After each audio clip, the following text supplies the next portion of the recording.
Hello friends, તમારું સ્વાગત છે મારા કિચનમાં। તો આજે આપણે ગણપતિના પ્રિય એવા ચૂરમાના લાડુ બનાવવાના છે। તો ચૂરમાના લાડુ બનાવવા માટે અહીંયા આપણે જે ઘઉંનો કરકરો લોટ આવે છે તે લીધો છે। તો અહીંયા ઘઉંનો કરકરો લોટ ના હોય તો તમે ચીણો લોટ લઈ અને એની અંદર સોજી નાખીને પણ લઈ શકો છો। તો અહીંયા 1.5 કપ મેં કરકરો લોટ લીધો છે। તો હવે અહીંયા આપણે કરકરા લોટની અંદર 1/4 કપ એટલે કે લગભગ મોટી 3 ચમચી જેટલું ઘી એડ કર્યું છે અને સારી રીતે એને મોઈણ કરવાનું છે। તો મુઠ્ઠી વડે એવું આપણે મોઈણ કરવાનું છે। ત્યારબાદ ગરમ પાણી લીધું છે મેં।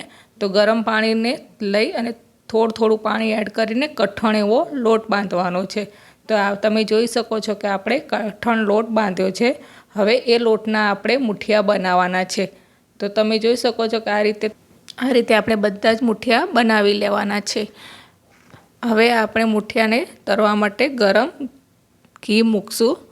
તો અહીંયા મેં ઘી લીધું છે, તમે ઈચ્છો તો તમે તેલ પણ લઈ શકો છો, પણ ઘીમાં તળેલા મુઠિયાનો ટેસ્ટ ખૂબ જ સરસ આવે છે અને એના લાડવા પણ ખૂબ જ સરસ બને છે। અને આમ પણ ઘી લાડવામાં જોશે એટલે આ જ ઘીનો ઉપયોગ આપણે કરી લઈશું। તો અહીંયા લાઇટ બ્રાઉન કલર જેવા ધીમા તાપે અહીંયા મુઠિયા તળવાના છે, કારણ કે જો ફૂલ ગેસે તળશો તો મુઠિયા અંદરથી કાચા રહેશે અને ઉપરથી લાલ થઈ જશે।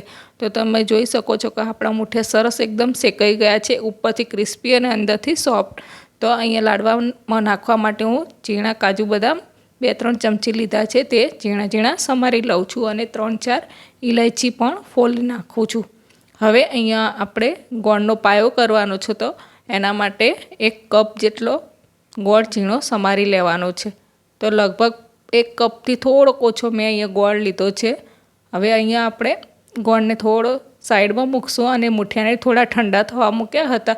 તો એ મુઠિયાને હવે આપણે ઠંડા થઈ ગયા તો મિક્સર જારમાં એને ક્રશ કરી લઈશું અને એની અંદર આપણે ઇલાયચી એડ કરીશું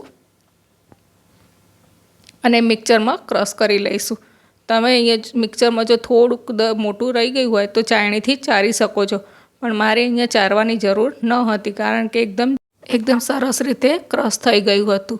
તો અહીંયા આ રીતે આપણે બધા જ મુઠિયાને ક્રશ કરી લઈશું। હવે જે મુઠિયા આપણે ઘીમાં તળ્યા હતા એ જ ઘીમાં આપણે 1/4 કપ જેટલો ગોળ ઝીણો સમાર્યો હતો એ એડ કરીશું। અહીંયા ગોળનો પાયો કટ કરવાનો નથી, પણ ગોળ ઓગળે ત્યાં સુધી જ આપણે અહીંયા કરવાનું છે।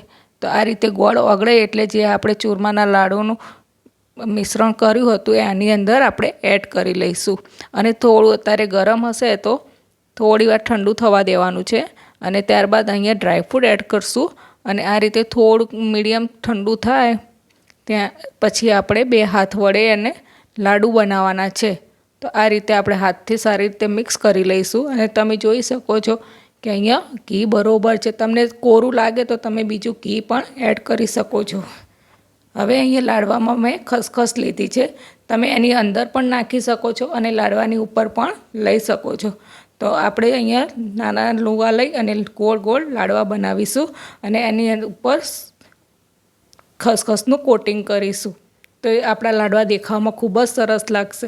તો આ રીતે મેં અહીંયા બધા જ લાડવા બનાવી દીધા છે, જે ખાવામાં ખૂબ જ ટેસ્ટી છે અને નાના મોટા અને બાળકોને પણ ખૂબ જ ભાવશે। અને જે કંદોઈની દુકાને મળે છે એવા એકદમ સોફ્ટ અને મોઢામાં મૂકતા જ પીગળી જાય એવા આપણા લાડવા બન્યા છે। તો તમને મારી આ રેસીપી ગમે તો લાઇક, શેર અને સબસ્ક્રાઈબ ના કરી હોય તો જરૂરથી કરજો। બાય।